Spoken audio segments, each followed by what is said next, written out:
Ancient Greece, often romanticized for its contributions to philosophy, art, and culture, had a complex social structure that shaped how its inhabitants perceived wealth and poverty.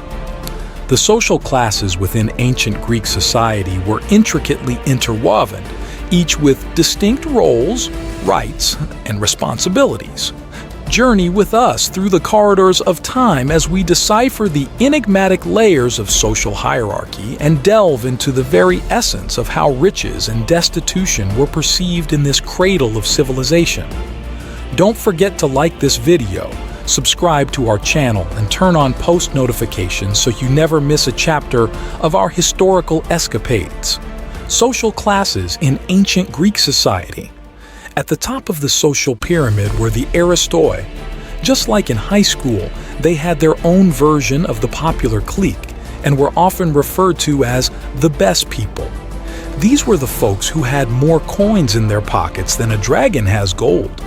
They rolled around with top-notch armor, shiny weapons, and even horses for those swanky military campaigns. And you know what? They owned the primo land, the kind that was super fertile and right next to the cozy city walls for protection. They also played a vital role in shaping the political and military landscape of ancient Greece. They held key administrative and military responsibilities, utilizing their extensive resources to maintain control and influence. Their economic prosperity and social standing allowed them to be the dominant force within Greek society, perioikoi and middle class. Beneath the aristoi were the perioikoi, meaning dusty feet. These individuals lived in villages surrounding the city and owned land of lesser value and productivity compared to the elite. Despite this, the perioikoi enjoyed a degree of autonomy and formed tight-knit village communities. Over time, due to the division of inheritances and population growth, the perioikoi community expanded significantly. In the middle of the social hierarchy resided the merchants, or craftsmen, and traders who formed the middle class of ancient Greece. They played a crucial role in the economy by contributing to trade and commerce. The popular kids, the aristoi, were like guard dogs of their exclusive club. They made sure only landowners got VIP treatment in politics. But as you would have it, there was a little wiggle room in this social game. Some middle-class peeps could level up by stacking up cash and influence. Others, unfortunately, could slide down the ladder, even to the point of going broke and ending up as someone else's property. The complex reality of wealth and poverty. Social classes within ancient Greek society were not fixed, and various factors could disrupt the status quo. Bad health, missing out on a family fortune, political drama, or even war could mess with the popular kids' status. So even the aristoi, despite their privileges, were not completely immune to challenges that could tarnish their status. This social stratification extended beyond economic considerations. The aristocrats, with their extensive resources, took charge of key administrative and military responsibilities.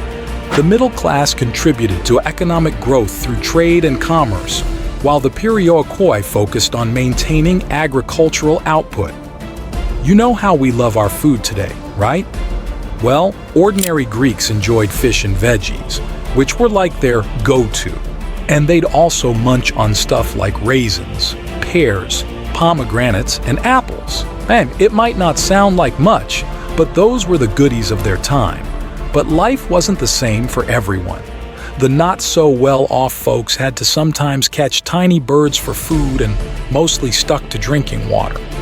They'd even sweeten their water with honey, and if they had wine, they'd mix it with water to make it last. On the flip side, the rich peeps had a feast. They'd savor fancy stuff like roasted hare and even peacock eggs, all washed down with wine. Now, let's talk about clothes. Tunics was the trend, but the tunics that the regular folks wore were mostly made from wool or linen. You know, the basics. While the wealthy crowd could totally afford the good stuff, like cotton and silk. Housing was another story. If you were struggling, your place probably had just 1 to 3 rooms. But those well-off folks, oh boy, their houses were like mansions in comparison. Women's roles and status. Well, while ancient Greece is renowned for its contributions to philosophy, literature, and democracy, it also had deeply ingrained gender inequalities. Women had it rough back then. They were like the B-list citizens with limited rights compared to the guys.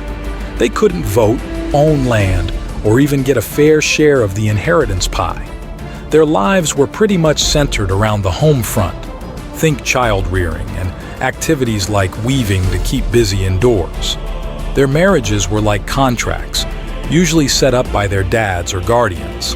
It was like a "here's your new spouse" situation. Oh, and being a widow was no picnic either. They had to marry a close male relative to keep the family property in check. It was all about keeping things in the family, you know? But not all women were in the same boat. Now, if you were in the sex worker category, things were a bit different. You had the brothel prostitutes and the fancier hetera class. The heteras were more cultured and had relationships with married dudes. And they were even the stars of those famous Greek symposiums. So, yeah, women in ancient Greece had a lot on their plates, but there were these interesting twists and turns in their stories too. Slaves in ancient Greece. It might surprise you how these societies saw slavery as totally normal, like just a regular part of city life. Slaves were a mixed bag. They came from different places, like war captures, abductions, or simply buying and selling. Basically, they ended up being the unlucky ones. Slaves made up 30% of the population of Athens and mostly worked in mines. What's wild is that even big-shot philosophers like Aristotle had thoughts about this. They argued that slaves were kind of born to be inferior, blaming it on their surroundings and what they inherited. The Greeks, in their own unique way, believed that they had the ultimate combo of the best environment, traits, and purest lineage. And guess what? They were convinced this combo destined them to be the rulers. The normalization of slavery reflected the broader social and economic dynamics of the time. Moving on, let's talk about Aristophanes' play Plutus. The comedy, Plutus. It offers a very funny and thought-provoking exploration of wealth and poverty in ancient Greece. Like, I did not expect so many fart jokes in a play written 2,500 years ago. The richness of Greek mythology is constantly surprising as new stories and connections between characters are still being discovered. Have you heard about Plutus and Penia? They're like the gods of wealth and poverty. Plutus, the god of wealth, is depicted as both blind and humble. Born from the union of Demeter, the goddess of agriculture, and the hero Iasion, Plutus initially represented agricultural wealth symbolized by the cornucopia.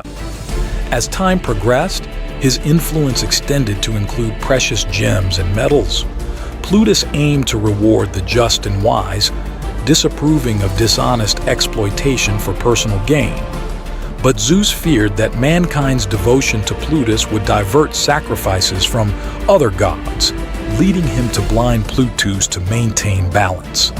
What do you think about a blind god of wealth? Irony at its finest. On the other hand, Penia, the goddess of poverty, remains a less explored figure due to limited surviving texts and negative associations. She represents poverty as a constant companion that keeps individuals grounded. Penia's lack of worship is reflected in her scarcity in ancient texts, emphasizing her role as a symbol of undesirable circumstances. So, the story revolves around this guy named Chrymilas and his slave Cario. Chrymilas has lived a good, honest life but is poor, and he's wondering why. He goes to the Oracle of Delphi and she tells him to follow the first person he sees outside the temple. Turns out it's Plutus, the god of wealth, but he's blind. Chrymilas decides to help Plutus regain his sight, thinking it'll make the world a better place. But Penia, the goddess of poverty, shows up and argues that poverty actually motivates people to work hard and innovate. She's all like, without me, people wouldn't do anything. Kremulus, on the other hand, thinks that being wealthy can lead to good things too, like creating art and helping society. What's your take on this perspective? Is a bit of struggle necessary for innovation and hard work? As the play goes on, Kremulus engages in a debate facing off against gods, challenging their views on wealth and poverty. If you were in his shoes, how would you convince a blind god to cure his blindness? Okay, let's say Plutus gets his sight back, the good guys get rich, and the bad guys lose their fancy chariots. Does that sound fair? Can sudden wealth redistribution solve society's problems or create new ones? And what about Penia's argument that poverty makes us sharper and more resourceful? Do you agree that a bit of struggle can lead to innovation? Or do you think we can innovate even without the pressure? Add your comment below. Also, don't forget to like this video and subscribe to our channel to see more videos like this. Bye for now.